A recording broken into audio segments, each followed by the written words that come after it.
Welcome back. I know it's been a while, but the podcast is going again. Welcome back to everyone, our regular listeners, new listeners, if there are any. Welcome to the new year. It's 2021. 2020 is behind us, and we move on. So today we are joined with Aaron, Finn, and George, and we're going to have a run through of sort of the topics we sort of discussed in the end of 2020, sort of looking back at the election, and some new stuff, which can be seen as a positive in some cases and negatives in others. So we're going to open with Biden. So Biden won the election in November and eventually was inaugurated in January after a long slog. We got there. Finn, does this feel like a burden's been lifted on the political world?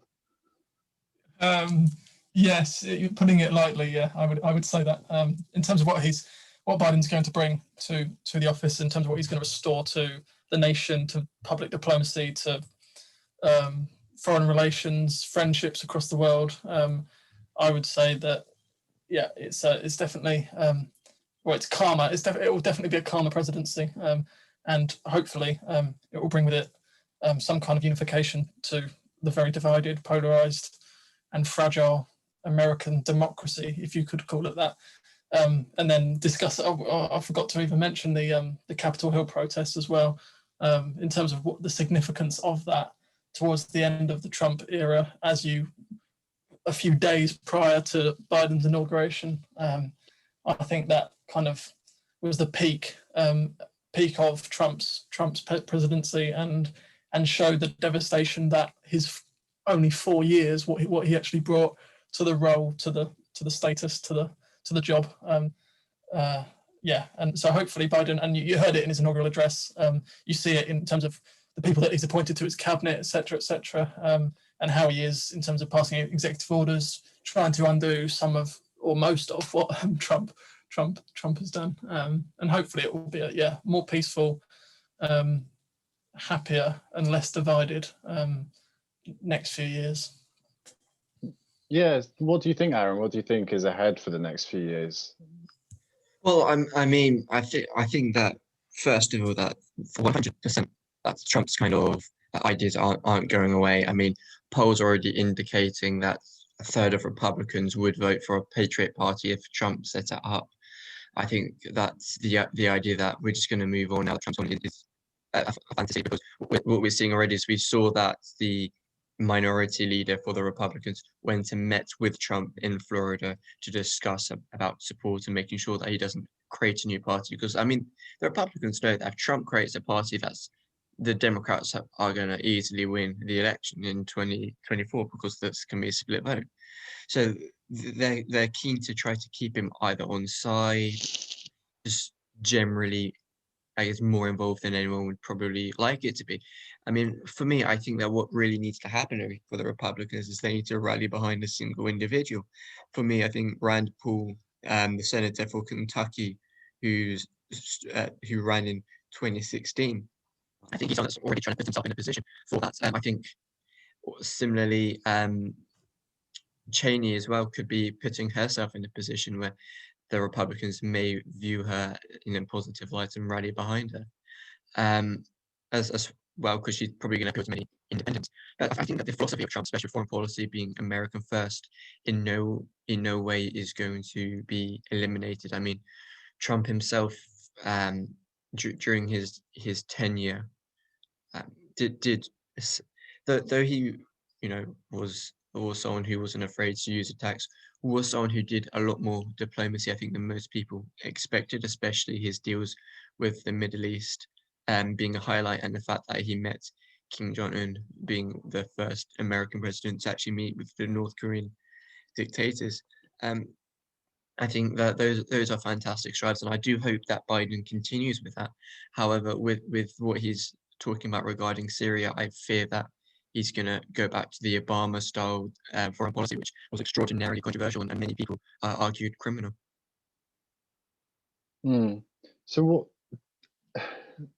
Obviously, Trump was praised a lot for his, whether you like it or not, his relationship with the Middle East, in the way he sort of tried to stabilize the region.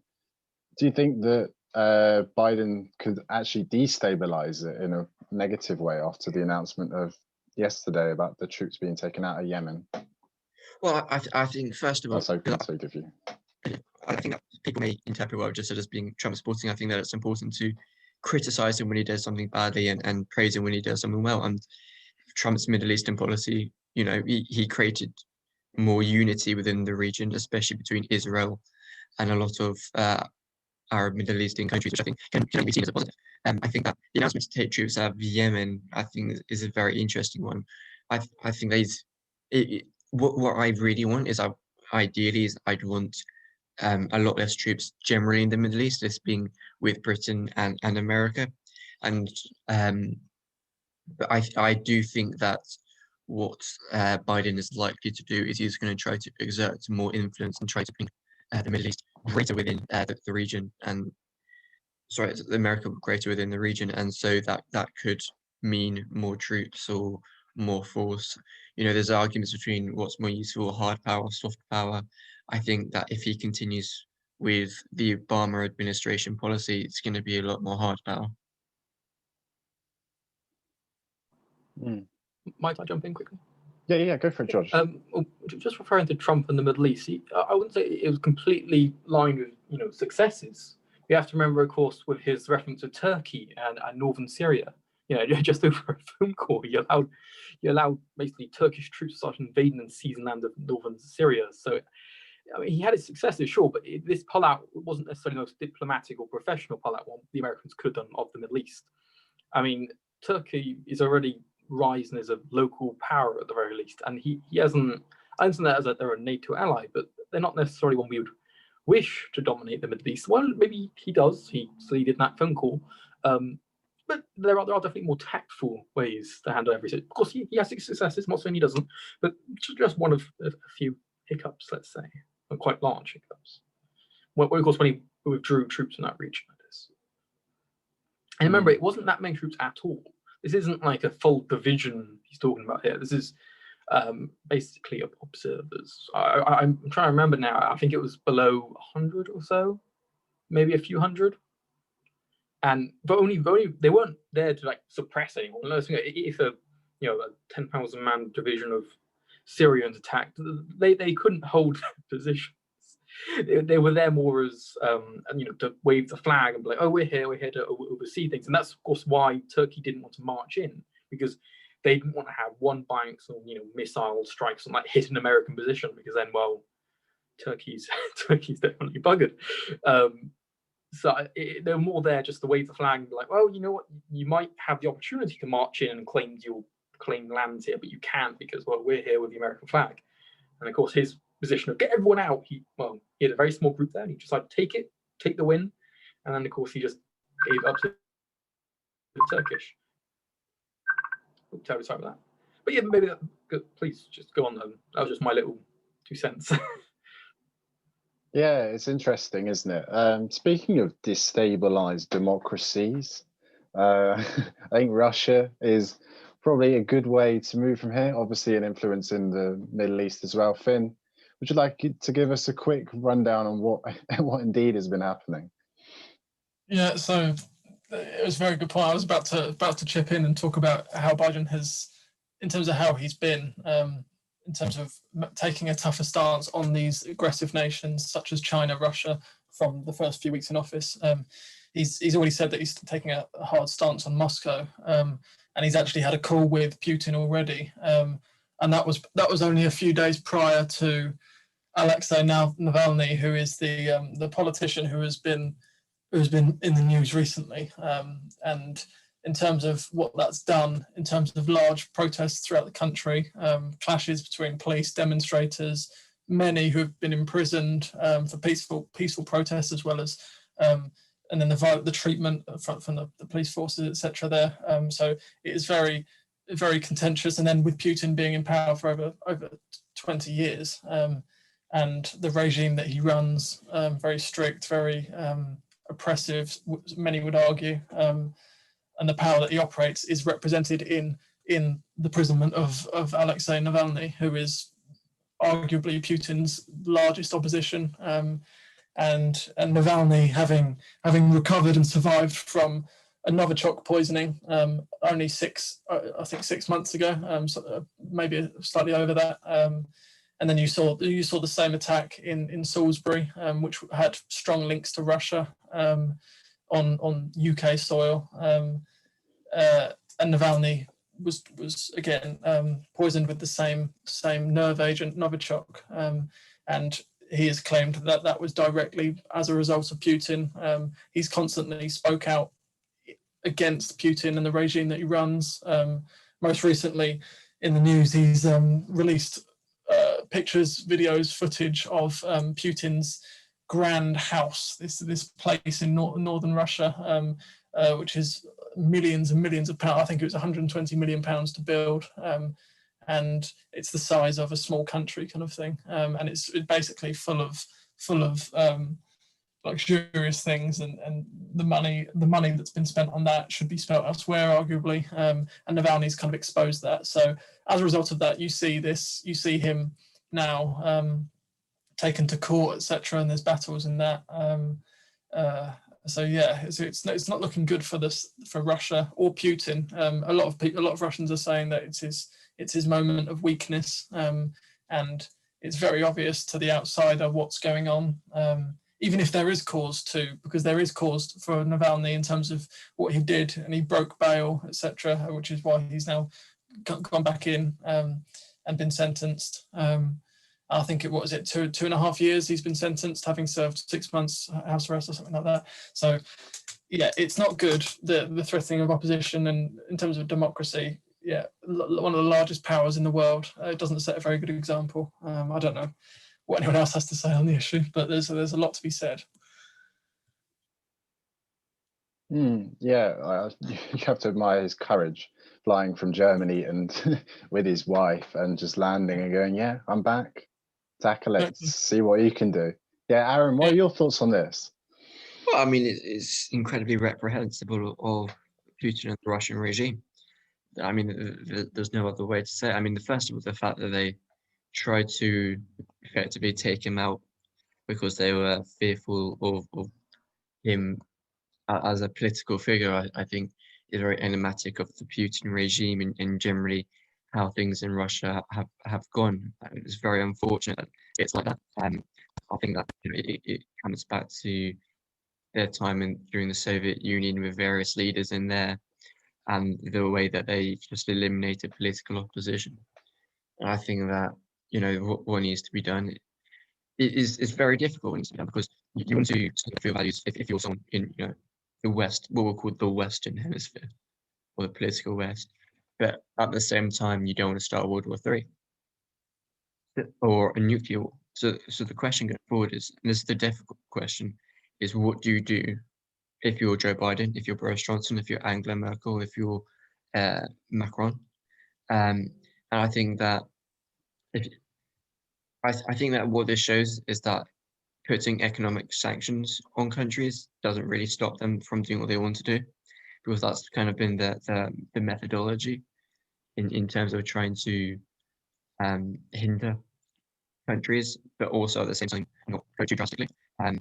So I think that perhaps a new policy needs to be introduced. However, that policy, I couldn't even tell you what it should be, because any kind of overreaching policy could result in massive offense and just declaration of war. I mean, we've seen that Russia isn't afraid to exert influence internationally, whether it be through ships or nerve agents. So I do not envy whoever has to make that decision, but I think something has to be done. Yeah, obviously a lot of this lands at the EU's doorstep, but we'll get onto that in a second. George, do you have any thoughts on this? One quick question. As I'm not massively well versed in American politics, I do tend to stay out. It's always on the news, and I'm not a massive fan of the Americans, so I do pop out. When it comes to Biden's foreign policy, I know he's been combative with Russia. Is he also being combative with China? Is he maintaining the trade war and so forth, or is he lessening up on that? Yeah, I would say he's continuing kind of Trump's trade war, as such. It has become known as that, hasn't it? So but he is very much taking a more aggressive stance to Xi Jinping's regime again, to both superpowers really, Russia and China. he's not going to bow over. Is basically what is being said. He's also called for action in regards to he's also called for action when it comes to the report that the BBC did about the treatment of Muslims in the northern region of China, which was a sentiment both agreed upon with multiple countries in the political West, most notably the UK and France, calling for a UN independent investigation. Yeah. Yeah, the treatment of the Uyghur Muslims in the Xinjiang region is quite awful, and then the amount of allegations that have come out as a result, and footage, and then people that have escaped, that have managed to escape and then have been interviewed, etc.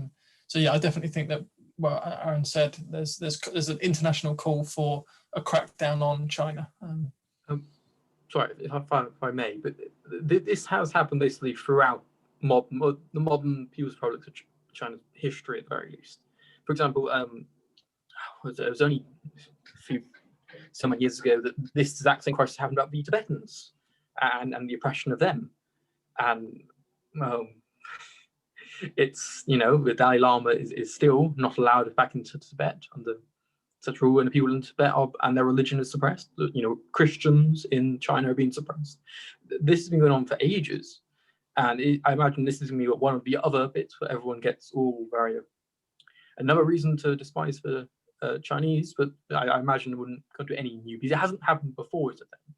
We've had this with, as I said, the Tibetans, the Christians, so forth. So many different groups you could go through where China's done this, and there's been words, but not in the way of much. There's no real sanctions, no anything realistically that's long lasting, has affected internal domestic policy of the regime.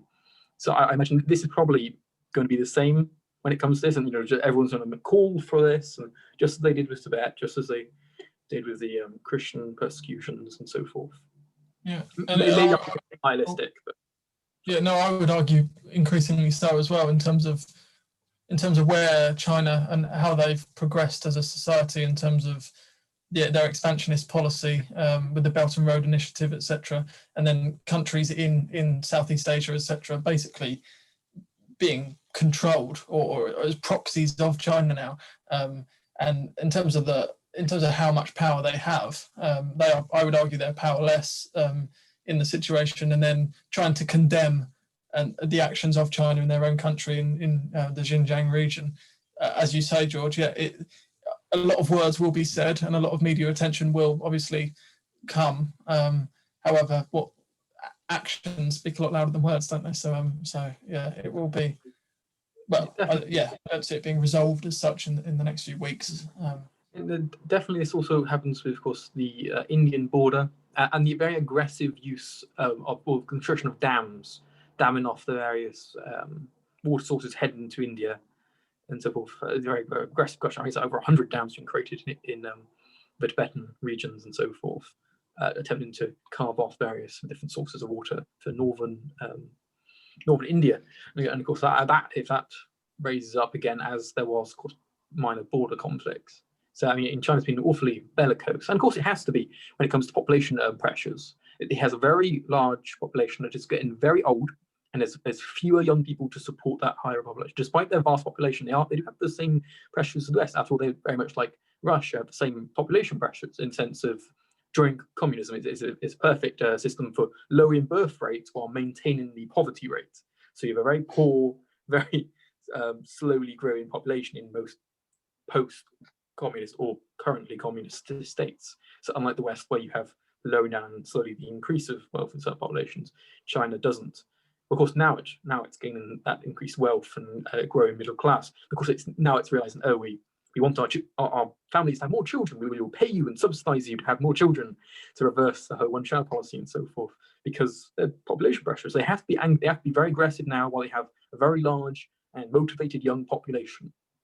When it comes multiple generations later, they're going to have a very large old population, unless, of course, something drastically changes. Of course, that's why they're attempting to influence poorer economies, if you will, to make sure that they have a place to sell their market goods. You grow and developing economies where they can become a consumer-based, economy. They produce consumer goods and so forth, and then sell it to these poorer nations that are slowly developing. So it has that sort of economic model forced by their own hands. So of course they're going to be very bellicose now while they have this vast young population that they can mobilize and they can really scare the hell out of their neighbours. They're definitely going to.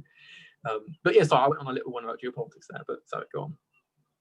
No, it's all interesting, isn't it? We see where this world is going. Obviously, there's a lot of dark cloud at the moment, but there is a rainbow on the horizon with the vaccination program that's currently going on. On home soil, we are doing something quite well in our vaccination program. How do we feel it's going? Think it's going well and positive for the future? Go on, one of you. Yeah, okay. Well, I'll be the champion of positivism then first, before someone else gets in.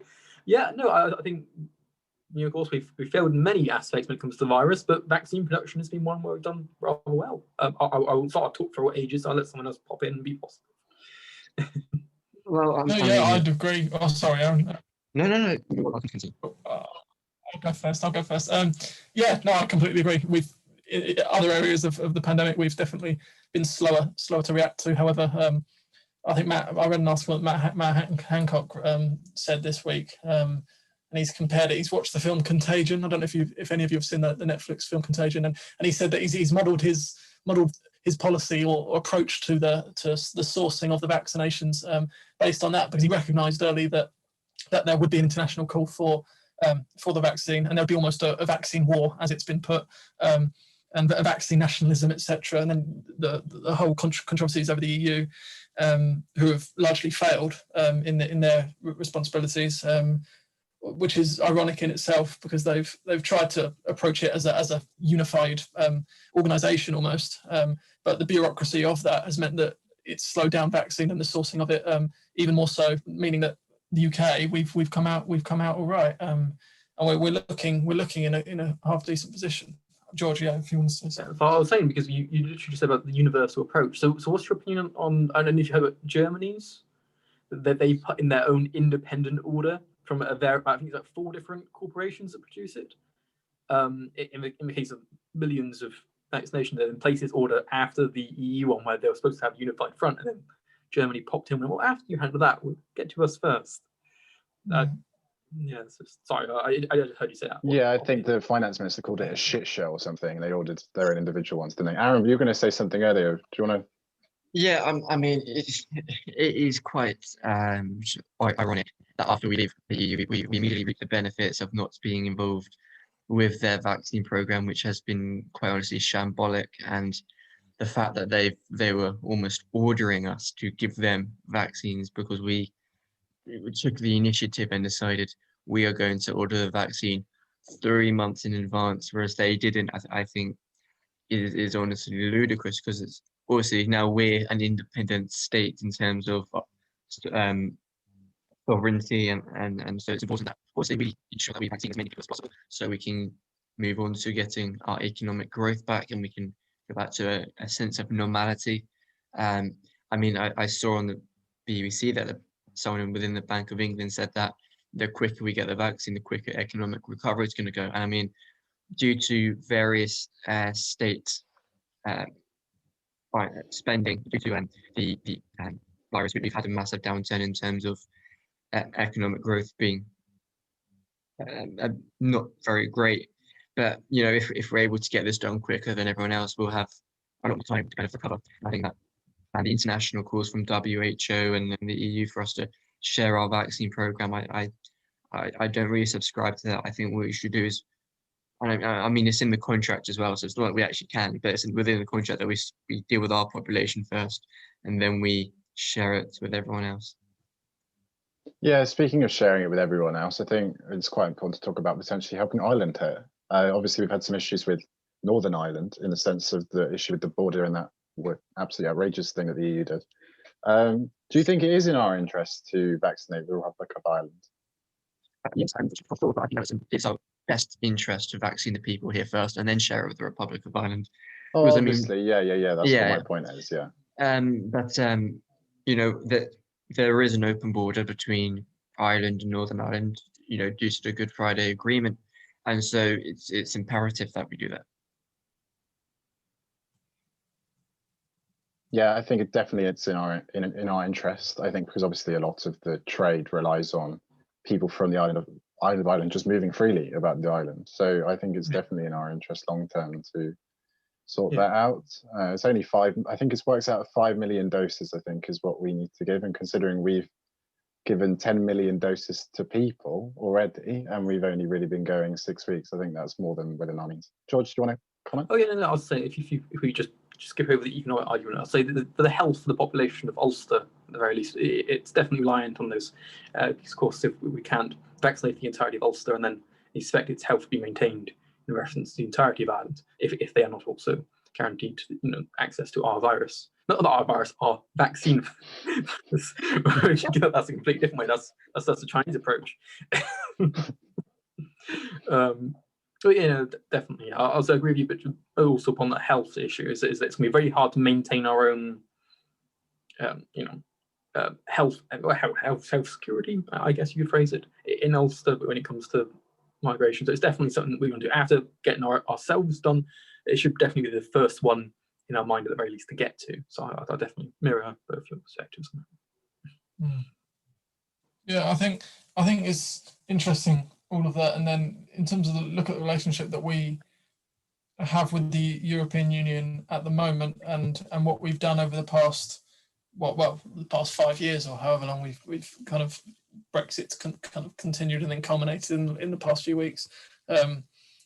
And Ursula von der Leyen and her hardline stance, and where we go from here. And in terms of the vaccination and the fact that we've had a arguably comparatively successful program as opposed to theirs, and the hardline stance that we have taken as a government. I think I read this week that we've also refused diplomatic immunity to an EU official.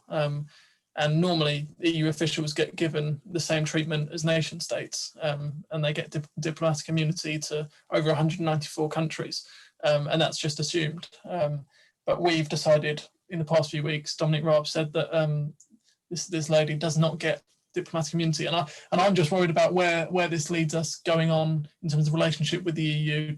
Is this how we mean to go on? Start as you mean to go on in terms of first impressions, and the governance, and is there a unified future with the EU outside of it, or will it be fractured? Will it be contentious? Will it be full of wars and rifts? And I'm kind of concerned, but we'll see.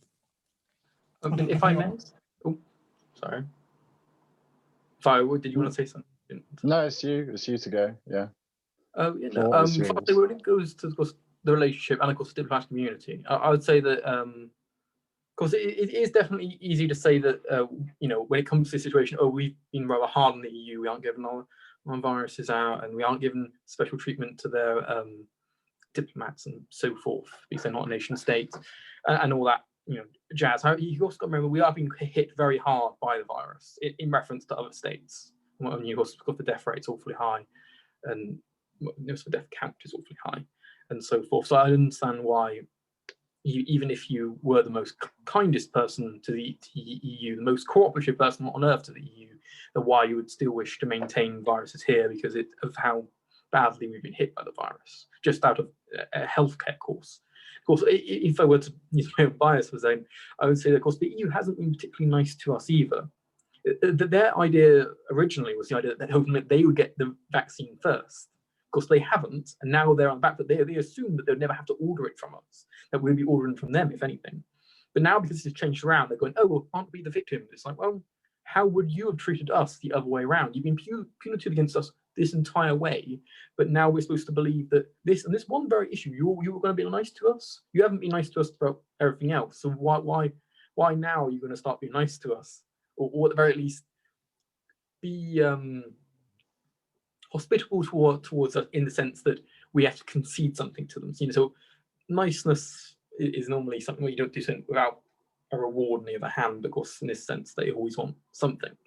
So, I mean, I understand what you mean exactly. I would agree, but I would say definitely that we have to remember the overall picture of how arrogant. I mean, I wouldn't want to use that because it's very generalized, but how arrogant occasionally the EU has been to Britain, especially in how it's went. So, I'm not doing the whole thing that we're like, we have the vaccine now, boo you, because no, that's a silly way to look at it.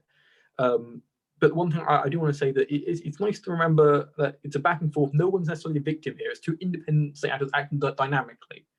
I mean, there's going to be some friction because, well, dynamic movement will cause friction. But we're still friends. Friends that argue, but friends nonetheless. I mean, even though my wonderful flag back here does have a bit of France on it, I don't think we're claiming their throne back just yet. So we're not quite there yet. Isn't it nice arguing about a positive thing like a vaccine? Makes such a change. Hopefully that's a good sign for 2021. Thanks for tuning into the third podcast of 2021. We'll be doing these fortnightly now, as we are third-year students, and apparently we're meant to be doing our dissertations, but we're doing these podcasts instead. So hopefully we'll speak to you in 2 weeks' time with some more political issues. Thanks for listening, guys.